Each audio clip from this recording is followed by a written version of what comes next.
Olha os peixinhos. O pessoal estão tratando deles. Eles vêm comer na mão da gente.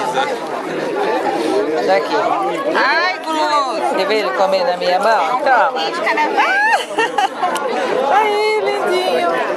Dá mais um aí, amor. Dá uma beliscadinha legal na mão, hein? Dá. Ah! Olha! Aqui, aqui. Ah! Segura assim na mãozinha. Olha!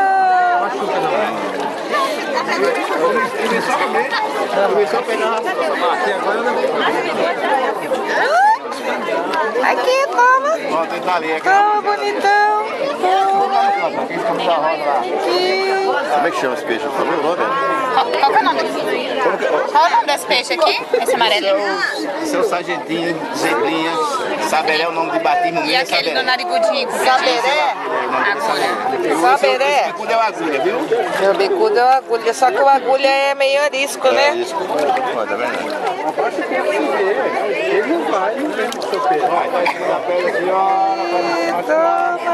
Saberé. Sargentinho. Saberé, sargentinho. De batismo mesmo é saberé. Agora o pessoal é zebrinha, palhacinho, sargentinho, tá no cada Zebrinha é... Aí o pai de mesmo que batizou, o nome dele é saberé. Ah, eu quero achar uma domingo. Esse é o saberé. O saberé é o nome de batismo, né? Agora o nome de apelido botaram sargentinho, zebrinha, palhacinho. Esse é o agulha. Só tem esses dois tipos aqui, agulha? Não, se eu quiser ver outra qualidade desse, eu mergulho ao redor daquela pedra ali, ao redor da pedra, sem subir para o mozolito. Se eu ver outra qualidade ali, se eu ver outra qualidade, o que vem comer na mão é só isso. Em todas as praias brasileiras que você viu até, eu só isso.